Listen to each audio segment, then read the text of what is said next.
السلام علیکم ورحمۃ اللہ وبرکاتہ۔ کیا حال ہے آپ سب کا؟ میں امید کرتی ہوں آپ ایمان اور صحت کی بہترین حالتوں میں ہوں گے انشاءاللہ تعالی۔ اللہ تعالیٰ سے دعا ہے اللہ تعالیٰ ہمارا پڑھنا اور پڑھانا قبول اور منظور فرمائے اپنی بارگاہ الہی میں، اور ہماری غلطیوں کوتاہیوں سے درگزر فرمائے، ہمیں معاف فرمائے۔ آج ہمارا جو سبق ہے وہ سورۃ نحل ہم پڑھ رہے ہیں، آیت نمبر 61 سے آج ہمارا سبق ہے، تو اپنا سبق شروع کرتے ہیں۔ نحمدہ و نصلی علی رسولہ الکریم، اما بعد، فاعوذ باللہ السمیع العلیم من الشیطان الرجیم من ہمزہ ونفخہ ونفثہ، بسم اللہ الرحمن الرحیم۔ اللہم صلی علی محمد وعلی آل محمد کما صلیت علی ابراہیم وعلی آل ابراہیم انک حمید مجید۔ اللہم بارک علی محمد وعلی آل محمد کما بارکت علی ابراہیم وعلی آل ابراہیم انک حمید مجید۔ ربی اشرح لی صدری ویسر لی امری واحلل عقدۃ من لسانی یفقہوا قولی۔ رب زدنی علما۔ آجلہم لا یستأخرون ساعۃ ولا یستقدمون۔ اللہ کہتے ہیں اے رسول صلی اللہ علیہ وآلہ وسلم، جو رزق ہم نے ان کو دیا ہے ان میں سے یہ ان لوگوں کا حصہ مقرر کرتے ہیں جن کی حقیقت تک سے واقف نہیں۔ اللہ کی قسم، جو اللہ پر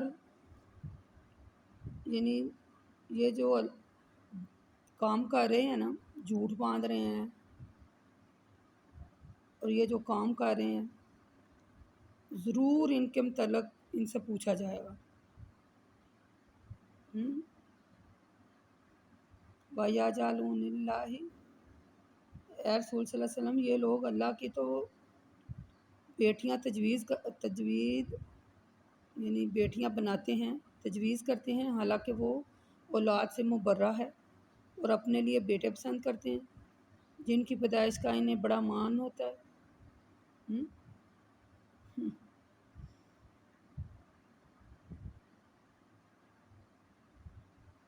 یعنی اللہ تبارک و تعالیٰ،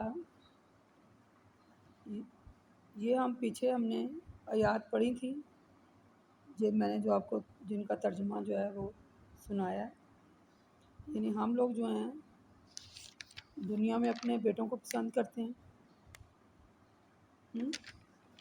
میرا دل کر رہا تھا کہ میں ذرا تھوڑا سا نا پیچھے سے جب میں نے اپنی اس سے پہلے والی ویڈیو ختم کی نا، تو مجھے بار بار میرا دل کر رہا تھا پڑھوں، اس لیے میں نے آپ کو دوبارہ، میرا دل چاہ کہ میں دوبارہ اس کا ترجمہ دہراؤں آیت نمبر 52 سے۔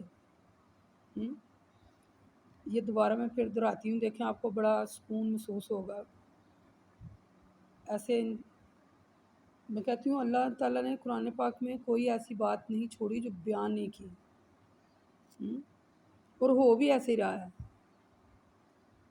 تو میں پڑھوں، مثلا میرا دل کر رہا تھا کہ میں دوبارہ آیت نمبر 52 سے دوبارہ ترجمہ پڑھ کر آپ کو سناؤں کہ جو کچھ ہو رہا ہے اس قرآن میں پہلے ہی لکھا جا چکا ہے۔ میں آپ کو سناتی ہوں ترجمہ پڑھ کر دوبارہ۔ اللہ کہتے ہیں جو رزق ہم نے ان کو دیا ہے نا، ان میں سے یہ ان لوگوں کا حصہ مقرر کرتے ہیں جن کی حقیقت تک سے واقف نہیں ہے۔ اللہ کی قسم، یہ جو جھوٹ باندھ رہے ہیں اور جھٹلا رہے ہیں اور جو کچھ بھی یہ کر رہے ہیں، اللہ کہتا ہے تم سے ضرور ان کے متعلق پوچھا جائے گا۔ پھر اے رسول صلی اللہ علیہ وسلم، یہ لوگ اللہ کی تو بیٹیاں تجویز کرتے ہیں، حالانکہ وہ اولاد سے مبرہ ہے، اور اپنے لیے بیٹے پسند کرتے ہیں جن کی پیدائش کا انہیں بڑا مان ہوتا ہے۔ بیٹیوں کے پیدائش کے سلسلے میں تو ان کا یہ حال ہے کہ جب ان میں سے کسی کی بیٹی پیدا ہونے کی خبر دی جاتی ہے تو رنج و غم کے عالم میں ہوتے ہیں اور ان کے چہرے سیاہ ہو جاتے ہیں۔ یعنی غم اور غصے سے وہ اندر ہی اندر گھٹ جاتے ہیں۔ جس کی برائی کی اسے خبر دی جاتی ہے، اس برائی کی وجہ سے وہ اپنی قوم سے منہ چھپاتے پھرتے ہیں اور دل میں سوچتا ہے کہ آیا وہ اس ذلت کو کیسے برداشت کر کے زندہ رہے گا، یا اس کو زمین میں زندہ کاٹ دے۔ خبردار، اس لحاظ سے اللہ تعالیٰ کے لیے لڑکیاں اور اپنے لیے لڑکے، جو فیصلہ یہ کرتے ہیں وہ بہت برا فیصلہ ہے۔ جو لوگ آخرت پر ایمان نہیں رکھتے ان کے لیے بری مثال ہے۔ لیکن اللہ کے شان تو بلند بالا مثال ہی ہو سکتی ہے، اور وہ غالب حکمت والا ہے۔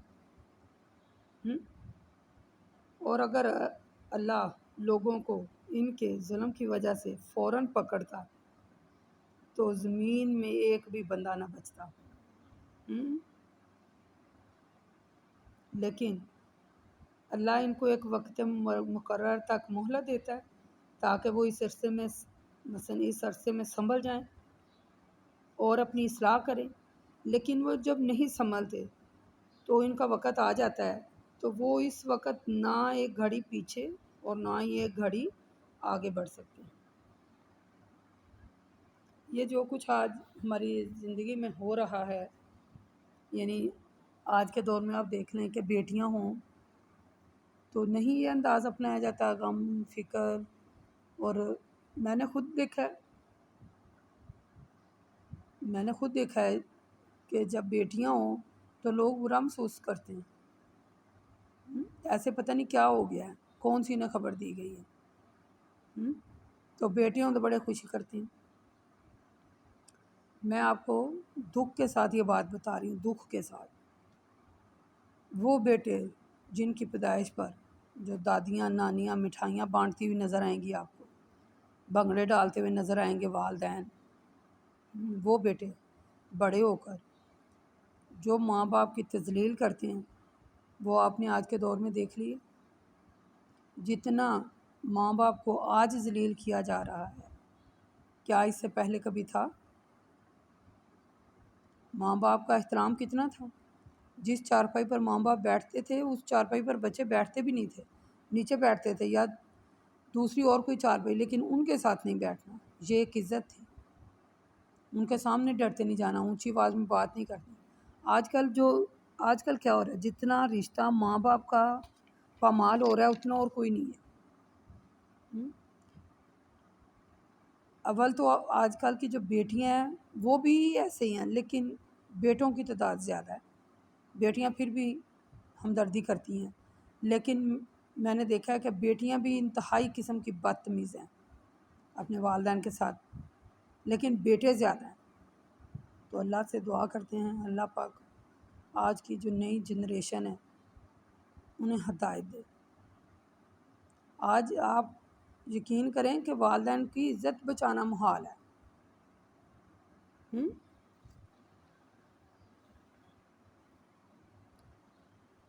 اے رسول صلی اللہ علیہ وسلم، یہ لوگ اللہ کے لیے ایسی چیز تجویز کرتے ہیں جس کو اپنے لیے پسند نہیں کرتے اور اپنی زبانوں سے غلط دعویٰ کرتے ہیں، ان کے لیے آخرت میں بھی، یعنی اپنے لیے پسند نہیں کرتے اور اپنی زبانوں سے غلط دعویٰ کرتے ہیں، ان کے لیے کیا آخرت میں بھلائی ہے؟ ہرگز نہیں، ان کے لیے تو آخرت میں دوزخ ہے، اور وہ دوزخ میں بڑی عجلت سے داخل کر دیے جائیں گے۔ اور اے رسول صلی اللہ علیہ وسلم، اللہ کی قسم، ہم نے آپ سے پہلے بھی مختلف امتوں کی طرف جو رسول بھیجے ہیں وہ ہر مرتبہ ایسا ہی ہوا کہ شیطان نے ان امتوں کے عمل کو ان کی آنکھوں میں مزین کر دیا، مزین کر کے دکھایا، اور آج بھی ان لوگوں کا وہی دوست ہے، اور یعنی کہ ان کے اعمال کو، یہ جو اعمال بد کر رہے ہیں ان کو مزین کر کے ان کو دکھا رہا ہے۔ خبردار ہو جاؤ، شیطان کے ان دوستوں کے لیے دردناک عذاب ہے۔ یعنی کفار کی بھی عجیب حالت تھی، مصیبت میں اللہ تعالیٰ ہی کو پکارتے تھے، اس کے سامنے گڑ گڑاتے تھے، لیکن جب مصیبت دور ہو جاتی تو پھر اللہ تعالیٰ کے ساتھ، یعنی کہ اس کے بعض حقوق دوسروں کو شریک بنا لیتے۔ یعنی پہلے مثلا وہ جو درباروں پر جانا، درگاہوں پر کہ جو رزق ہم نے ان کو دیا ان میں سے وہ ان لوگوں کا بھی حصہ مقرر کر دیتے، جبکہ ان کے بارے میں جانتے ہیں کوئی نہیں ہے۔ یعنی یہ نام بھی جو فرضی ہیں، یہ جو ان کی نظر و نیاز ہیں، ان کے بارے میں بات کر رہے ہیں۔ جو اللہ تعالیٰ نے آیات اٹھا دی ہیں انہیں تو جھٹلاتے ہیں، انبیاء کو تو جھٹلاتے، اور بھاگ بھاگ کے جاتے ہیں مزارات پر، درباروں پر جاتے ہیں کہ نہیں، دیگیں چڑھاوے، وہی اگر کسی غریب بندے کو کوئی مہینے کا کھانا ڈال دیں جو دیگ پکائی جا رہی ہے، کوئی سے راشن لے دیں، کسی غریب کو کپڑے کو لے دیں، اپنے ماں باپ اگر اس دنیا میں نہیں رہے ان کے نام کی کوئی صدقہ خیر خیرات کر دیں۔ وما انزلنا الیک الکتاب، آگے اللہ کہتے ہیں اے رسول صلی اللہ علیہ وسلم ہم نے جو یہ کتاب آپ پر نازل کی ہے تو اس لیے کہ جس بات میں یہ لوگ اختلاف کر رہے ہیں اس بات کی آپ پر وضاحت کر دیں اور ان کا اختلاف دور کر دیں، اور یہ کتاب ایمان والوں کے لیے موجب ہدایت ہے اور رحمت ہے، یعنی فیہم وہدا رحمتا لقوم یؤمنون، ہدایت ہے اور رحمت ہے۔ یعنی گزشتہ آیات میں تو یہ جو جھٹلایا کرتے تھے کفار اور اہل کتاب بھی اس میں مبتلا تھے، ہر گروہ کے عقائد میں یعنی جو عقیدے تھے وہ اسی میں مبتلا تھے، تو اللہ تعالیٰ نے ان کے اختلافات کو دور کرنے کے لیے قرآن پاک نازل فرمایا، اور اس میں یہ جو آیت ہم نے بھی پڑھی وما انزلنا الیک الکتاب الا، کہ اے رسول ہم نے جو یہ کتاب آپ پر نازل کی ہے تو اس لیے نازل کیا جس بات میں یہ اختلاف کر رہے ہیں آپ اس کی وضاحت کریں، ٹھیک ہے۔ یعنی قرآن پاک کے نازل ہونے کے بعد اپنے اختلافات کو دور کریں، جو کچھ قرآن پاک میں بیان ہو رہا ہے بس اس کو مانیں، باقی چیزوں کو نہیں مانیں۔ واللہ انزل من السماء ماء فاحیا به الارض بعد موتها ان فی ذلک لآیات لقوم یسمعون، وَإِنَّ لَكُمْ فِی الْأَنْعَامِ،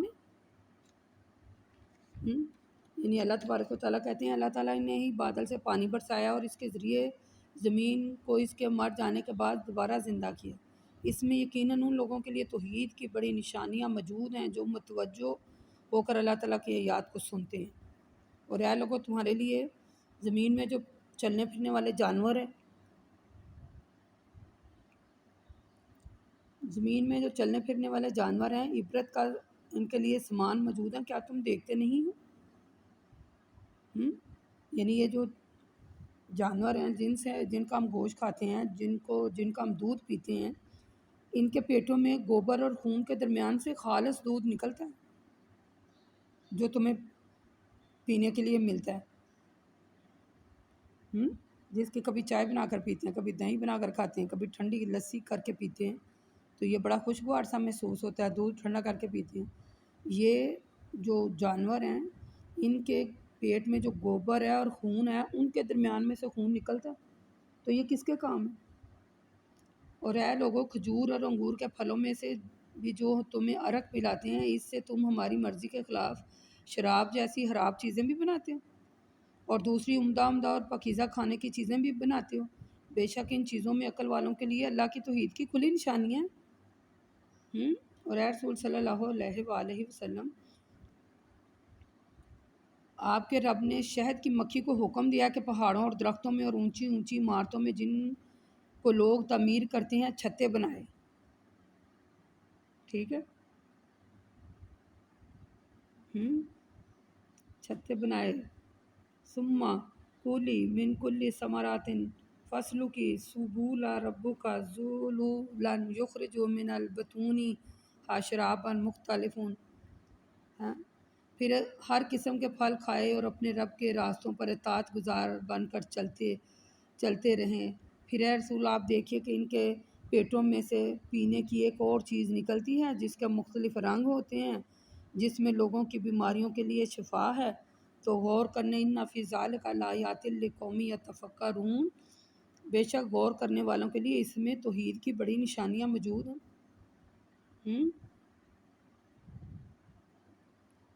اور کوئی بات رہ گئی ہے؟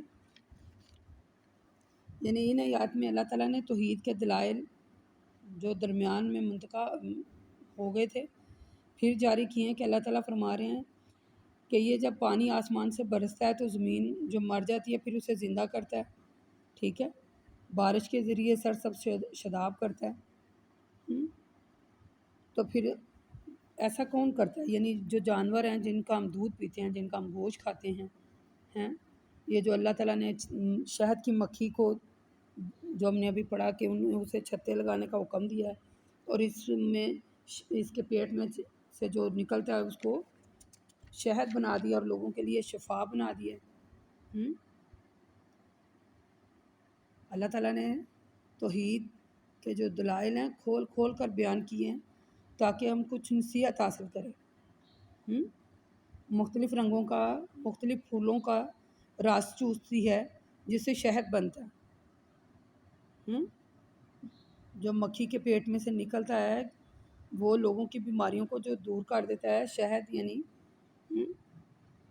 مردہ زمین کو زندہ کرنا، اور گوبر اور خون کے درمیان میں سے خالص دودھ نکالنا، اور کھجور اور انگور کے جو ان کے ملک شیک بنتے ہیں یہ انسان کے جسم کے لیے، مثلا اس کو تندرست اور توانا رکھنے کے لیے اور کیا چاہیے۔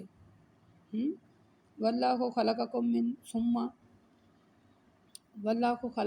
ثم یتوفاکم ومنکم من یرید الی ارذل الامور۔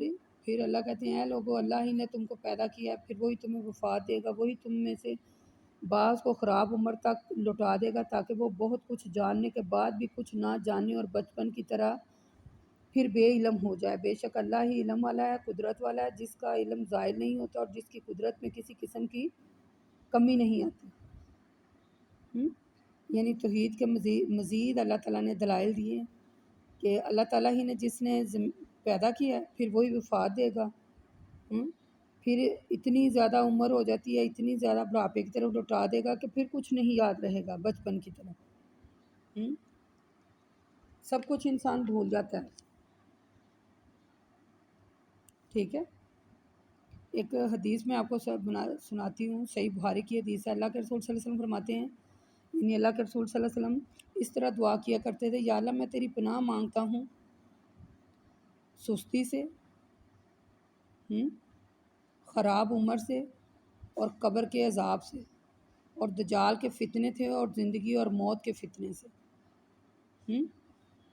اس آیت میں اللہ تعالیٰ نے توحید کے 3 دلائل بیان کیے ہیں، وہ آپ لکھ لیں۔ انسان کی تخلیق کی ہے، انسان کی روح قبض کرنا، خواہ نیند میں ہو یا جاگ رہا ہو یا مرا ہوا، بڑھاپے میں انسان کو بدحوث کر دینا۔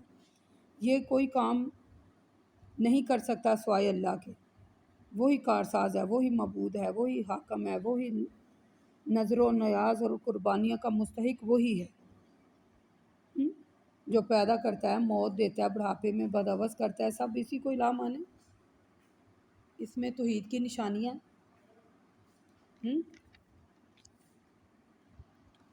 آگے اللہ تعالیٰ کہہ رہے ہیں واللہ فضل بعضکم علی بعض فی الرزق فما الذین، یعنی اے رسول صلی اللہ علیہ وسلم، اللہ ہی نے رزق تم میں سے بعض کو بعض پر فضیلت دی ہے رزق میں سے، تو جن لوگوں کو فضیلت دی گئی ہے وہ اپنا رزق اپنے غلاموں کو اس طرح نہیں دیتے کہ وہ پھر ان غلاموں میں اس رزق میں برابر ہو جائیں۔ تو اے رسول صلی اللہ علیہ وسلم، جب یہ لوگ اپنے غلاموں کے ساتھ یعنی کہ یہ پسند نہیں کرتے اپنے غلاموں کو دینا کہ وہ بھی انہیں بھی کوئی کھانے پینے کے لیے دیں تاکہ وہ بھی کچھ کھائیں پئیں اور ہمارے جیسے بن جائیں، پھر یہ کیوں اللہ کے ساتھ شرک کر رہے ہیں؟ کیا یہ اللہ کی نعمتوں کے شکر گزار نہیں ہیں؟ اور اے لوگو، اللہ ہی نے تمہاری جن سے تمہارے لیے بیویاں پیدا کی ہیں، تمہاری بیویوں سے تمہارے لیے بیٹے اور بیٹیاں، پوتے پیدا کیے ہیں، اور تم کو کھانے کے لیے پاکیزہ چیزیں دی ہیں۔ تو اے رسول، کیا یہ لوگ پھر بھی باطل معبود پر ایمان رکھتے ہیں حالانکہ انہوں نے ان کے لیے کچھ بھی پیدا نہیں کیا؟ اللہ کی نعمتوں کی ناشکری کرتے ہیں حالانکہ سب نعمتیں اسی کی پیدا کی گئی ہیں۔ اور یہ لوگ اللہ کے علاوہ ایسوں کی عبادت کرتے ہیں جو آسمان اور زمین اور ان کے لیے رزق پہنچانے کا کچھ بھی ان کے پاس اختیار نہیں ہے اور نہ ہی وہ کر سکتے ہیں۔ لہٰذا اے لوگو، اللہ کے لیے مثالیں نہ بیان کیا کرو، اللہ جانتا ہے اور تم نہیں جانتے کہ کون سی مثال کس کے شان ہے۔ یعنی تو ان آیات میں بھی توحید کے دلائل اللہ نے دیے ہیں کہ اللہ تعالیٰ نے بعض بندوں کو رزق زیادہ دیا ہے، بعض کو دولت زیادہ دیا ہے، بعض کو کم دیا ہے، کسی کو مفلس بنایا ہے۔ زیادہ دولت دے کے اللہ تعالیٰ دیکھتا ہے کہ یہ اپنے غلاموں اور جو اپنے سے کم تر بندے ہیں ان کے ساتھ کیسا سلوک کرتا ہے۔ سوچنے کی بات ہے نا۔ تو جب مالدار لوگ اپنے غلاموں کے ساتھ یعنی کہ برابری کا سلوک نہیں کرتے تو اللہ اپنے بندوں کے ساتھ تو برابری کیسے، یعنی اگر انسان جو ہے جس کے پاس مال و دولت زیادہ ہے وہ اپنے جو کم تر ہیں، جو غلام ہیں، ان کے ساتھ برابری پسند نہیں کرتا تو پھر اللہ کیسے پسند کر سکتا ہے؟ پھر اللہ کے ساتھ یہ شرک کیوں کرتے ہیں؟ آج کل کے دور میں آپ نے دیکھا نہیں کہ جس کے پاس 4 پیسے ہیں وہ جو اپنے سے کمتر ہیں، کیا وہ جو ان سے کمتر ہوتے ہیں وہ اگر کوئی ایسی باتیں کرے یا کوئی ایسے تو غصہ نہیں چڑھ جاتا؟ وہ پسند نہیں بندہ کرتا کہ میرے پاس دولت ہے اور یہ جو بندہ میرے سامنے یعنی کہ نوکر، آپ ان الفاظ میں نوکر ہی کہہ رہے ہیں کہ نوکر ہے تو دوسروں کی بڑی بڑی باتیں کر رہا ہے، کیا وہ پسند کرتا ہے کسی اور کی بات ہو؟ یعنی ایک بندے کے پاس پیسے ہیں، ایک کے پاس نہیں ہے، اور جو اس کے پاس نہیں ہے وہ اس کے ساتھ دوسرے بندے کے پیسوں کی بات کرتا ہے، وہ فلاں ایسے فلاں ایسے، اس کو غصہ چڑھتا ہے نا، دل میں خیال آتا ہے نا؟ آپ کو میری بات کی سمجھ آ رہی ہے کہ میں کیا کہہ رہی ہوں؟ آتا ہے نا؟ اگر انسان ایک دوسرے کے انسان کے بارے میں یہ بات سن کر برداشت نہیں کرا کہ وہ اسے اس کے مد مقابل لا کر کھڑا کرا، یہ برداشت نہیں کرا، تو اللہ کیسے برداشت کرتا ہے جس کے پاس اختیارات ہی سارے ہیں؟ وہ تمام جہانوں کا پروردگار ہے، وہ کیسے مثلا یہ برداشت کرتا ہے کہ میرے ساتھ کسی شرک کیا جائے؟ انسان کے بارے میں بات سن کر اس کو غصہ چڑھا ہے کہ یہ میرے سامنے دوسرے دولت مند بندے کی بات کر رہا ہے یا اس کی تعریفیں بیان کر رہا ہے کہ وہ ایسے ویسے، تو پھر آپ یہ سوچیں کہ اللہ کیسے پسند کر سکتا ہے؟ اللہ تو رب العالمین ہے۔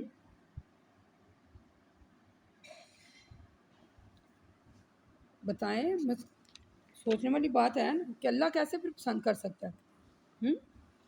اللہ کے ساتھ شرک نہ کریں، ٹھیک ہے، اسی کو اپنا سب کچھ مانیں، سب کچھ اسی کو مانیں، جو کچھ بھی ہے وہی ہے۔ تو آج کے لیے اتنا ہی کافی ہے، دل تو کر رہا ہے کہ چھوڑو ہی نہ، اب یقین کریں، دل تو کر رہا ہے کہ چھوڑو ہی نہ، پڑھتی جاؤں، لیکن آپ کو سمجھانے کے لیے تھوڑا تھوڑا اس لیے بیان کر رہی ہوں کہ آپ کو اچھی طرح سمجھ آ جائے۔ اللہ سے دعا ہے اللہ میرا پڑھنا اور پڑھانا، آپ کا سننا، سب کچھ اپنے بارگاہ الہی میں قبول فرمائے اور ہماری غلطیوں سے درگزر فرمائے اور ہمارے گناہوں کو معاف کر دے اور ہمیں ہدایت دے اور ہمیں سیدھے راستے پر چلائے، آمین۔ وقول قولی ھذا استغفر اللہ استغفر اللہ استغفر اللہ۔ السلام علیکم۔